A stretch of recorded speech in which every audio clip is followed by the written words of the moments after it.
beloved sunnah of Nabi sallallahu alayhi wa sallam has been, couple of them is, number one, waking up and taking ghusl, bathing for this specific day. It's a stable sunnah of Nabi sallallahu alayhi wa sallam. Cleaning your teeth, preferably with miswak if available, is another sunnah of Nabi sallallahu alayhi wa sallam. Then in one of the hadiths, one of the Sahabi, he narrates, أمرنا رسول الله صلى الله عليه وسلم أن نلبس أحسن ما نجد وأن نتطيب أحسن ما نجد إلى آخر الحديث. More or less mafhum the hadith is that once Nabi sallallahu alayhi wa sallam commanded us means Sahaba radiallahu ta'ala anhu, but it applies to the whole rest of the ummah, that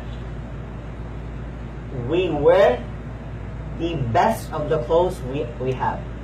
And by the way, it is a regular misconception. A lot of people think that when Eid comes, you have to wear the new clothes. Nabi sallallahu alayhi wa sallam, nowhere he said new clothes. The word new clothes is not there. New garment is not there. The best, because obviously people throughout the whole, they have different financial status. Some people cannot afford to buy new clothes. So, having consideration of that, it's sunnah to wear best of the whole, basically, wardrobe or whatever the amount of clothes you got, pick the best of it. And put the best fragrance of perfume or the good smell, the best of you find. Up to the end of the hadith. So wearing the best of the clothes you have and putting perfume is another staple sunnah of Nabi sallallahu alayhi wa sallam.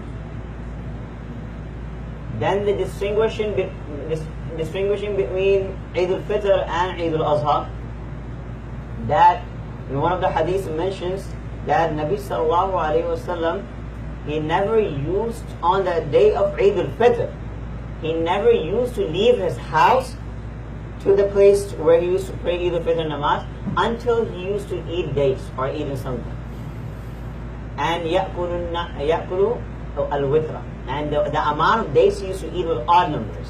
Sunnah, obviously one person eats 2 or 4 or 6, not a problem, no way. But it's sunnah. 1, 3, and it goes on after 5. So eating dates in odd numbers on Eid al-Fitr before a person gets to the place of Musalla or wherever he prays the Eid namaz, it's sunnah. And how you distinguish with Eid al-Adha, he never used to eat anything until the sacrifice used to take place of the animal. That was Eid al-Adha. That's the difference between both of the Eids. Then another sunnah of Nabi sallallahu alaihi wasallam, he used to walk towards the musalla.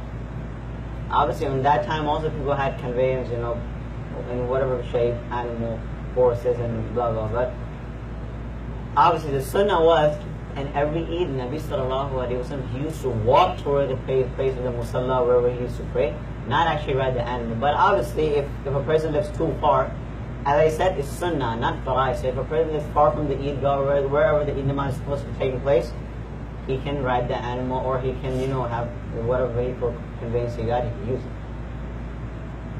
And another sunnah of Nabi sallallahu alayhi wa sallam was, لا يرجع في طريق الذي خرج فيه أو كما قال. That when he used to go for Eid namaz, he used to go from one way and used to come out from another way. He used to take 2 different routes basically, to go to Eid namaz and to go back to his home. And obviously we know where Nabi sallallahu alayhi wa sallam used to live. He used to live in the Hujra of Aisha radiallahu ta'ala anyway, close by the actual Masjid Nabawi, so there was no need to ride in that case. But in our case, obviously living too far from the Masjid or the place where the Eid, specifically Eid take place and all that, the Islamic center. So it's a majority, it's a time of excuse obviously, so we can ride the cars, whatever conveys we have transportation, either transportation we got. And my dear respected brothers and elders, the sunnah recitation in Eid namaz is Surah Al-A'la and Surah Ghashiyah. Again, it's sunnah. If an imam of a person, whoever, if he reads a different surah, it's not a big issue, it's not a big deal. It's a sunnah. One of the main things, obviously, because when an imam is reciting certain surah, and the musallis are hearing from behind, they always both, the imam as well as the musalli, they should have an idea what they are going through. Surah A'la, the last ayah, وَالْآخِرَةُ خَيْرٌ وَأَبْقَى إِنَّ هَذَا لَفِي الصُّحُفِ الْأُولَى صُحُفِ إِبْرَاهِيمَ وَمُوسَى. That talking about the scriptures being revealed to Hazrat Musa alayhi salam, the Ibrahim alayhi salatu wasalam, innumerable amount of advices and admonishment being written over there, as we have the Quran. As obviously Quran has a lot more advice than any other book or scripture being revealed in the past. But the core or the essence of both of all the books from divine books from Allah subhanahu wa ta'ala is the same. وَالْآخِرَةُ خَيْرٌ وَأَبْقَى.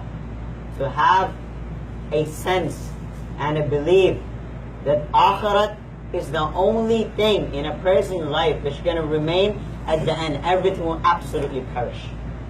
Nothing will remain. The world will destroy at the end, but akhirat will remain. So the a'mal coming out from a human being should be that which pleases the one God, obviously Allah subhanahu wa ta'ala. Because again, dunya, the worldly life, is temporary, while akhirah is eternal and it's forever.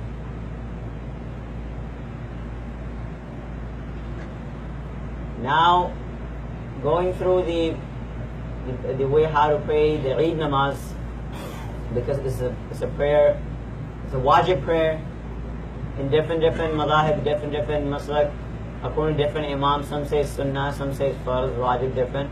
But according to the ahnaf, according to the audience, I have to mention that in Hanafi mazhab, it's wajib. Wajib is pretty close to farz, you could say. And it takes place twice a year, one for Eid al-Fitr, another for Eid al-Adha. So obviously, it's very easy to forget to the way, because it's very unique. The way we pray is also very unique to the regular five-time prayers. Number one is the niyat, as everything, innamal a'malu bin niyat. In every amal of the Islam, the niyat is the main thing. Obviously, the amal has to be right too. You can't say, okay, I can't do something wrong and say I have this right niyat in my heart. Allah knows it. Well, the fact Allah knows it. Allah knows better than anyone else anyway. But as a human being living in this world, we need the action too, along with the niyat. Obviously, this is a common sense. A person, let's say he takes one glass of water, puts it on his side, 5 steps away, say, and he prays tahajjud throughout the whole night. He can be the biggest wali of the time, but the question remains, is that glass of water going to come to that person or not? Or he has to go to the glass of water drink? That's the question remains. Obviously, he has to go because he's living in this world. Even Isa alayhi salatu wasalam, when he's going to be descending, coming back to the world, up to the first sky, the malaika will bring him. Up to the first sky, from the Jannat or the Arsh, wherever he is, Allah Ta'ala will bring him through the malaika. But as soon as he hit the first sky, malaika will basically separate from him. Allah Subhanahu wa Ta'ala will put his stairs, actually the sort of stairs we have, but obviously made out of nur whatsoever. Then he will walk on this stair and descend. Allah Subhanahu wa Ta'ala showing the insan that this world is called Darul Asbab. It runs by the means and sources, not by any miraculous powers. Allah Ta'ala is the one who provides, but Allah Subhanahu wa Ta'ala provides with a person's mehnat, with a person's effort, not for free. The mu'jizat, the time of mu'jizat, miracles of the time of Anbiya Karam salam. Miracles does not happen every year and there. So again, niyat. Coming back, the niyat is the main thing, so we have to make a niyat that I'm praying 2 rakat namaz of Eid, which is wajib, behind the imam, with 6 zaid takbirat. There's 6 extra takbirat in Eid namaz according to Hanafi mazhab. Other mazahib, there are more takbirat. So 6 zaid takbirat. Then the namaz starts. Imam says Allahu Akbar, takbir tahrima. He ties his hands. Musallis follow him in the same way and read sana. Subhanakallahumma bihamdika. The regular sana as in the regular prayers. Then the 3 takbirats comes for the first rakat. From these 3 takbirats, the first 2 takbirats, Imam raises his hand and leave it on the side. For the first one, like Allahu Akbar, Allahu Akbar. 2 takbirat. At the third one, the Imam gonna say Allahu Akbar, Musalli following the same way, and tie his hands. The third one, tie his hands. And obviously the recitation will be made, Surah Al-Fatiha, And according to Sunnah, as I mentioned before, Surah A'la. Or any other surah can be made, but Sunnah is Surah A'la. That's the first rakat. And then it follows as usual. Ruku, sajda, whatsoever. Then Imam starts for this, he stands up for the second rakat. Then the rest, now it's the other way around, it's opposite. The recitation will be made of Surah Al-Fatiha, then Surah Al-Ghashiyah, which is Sunnah obviously. Then the three takbirats come about it. Allahu Akbar, Allahu Akbar, Allahu Akbar, three takbirats done. The fourth takbir is for ruku, the regular takbir we say for ruku, and the Imam goes for ruku, the rest of the musalli follows, and the namaz takes place. And the main part of the Eid namaz, the actual part of the Eid namaz, along with the namaz itself, the prayer itself, is the khutbah, which is mandatory for a person, it is obligatory for a person to listen. The difference between Jummah and Eid is the other way around. We have, usually the Jummah is, the khutbah is first, then the Jummah namaz. And Eid is namaz first, then the khutbah. In the back in the days, before I finish it off, I would like to mention in the time of Nabi Sallallahu Alaihi Wasallam, it used to happen the same way. That first it used to be the namaz, then it used to be the khutbah. But a small incident took place among the Sahaba Ajma'in, where obviously namaz is something all of us, very normal, we give importance to the most than anything else. So Sahaba Ajma'in, they prayed the namaz, Nabi Sallallahu stood up for the khutbah. This I'm talking about Jummah. But a caravan came full of merchants and they were selling goods and all whatsoever. Sahaba got up and left. Only few Sahaba remained. And Allah subhanahu wa ta'ala did not like it. So right away the system had to be changed.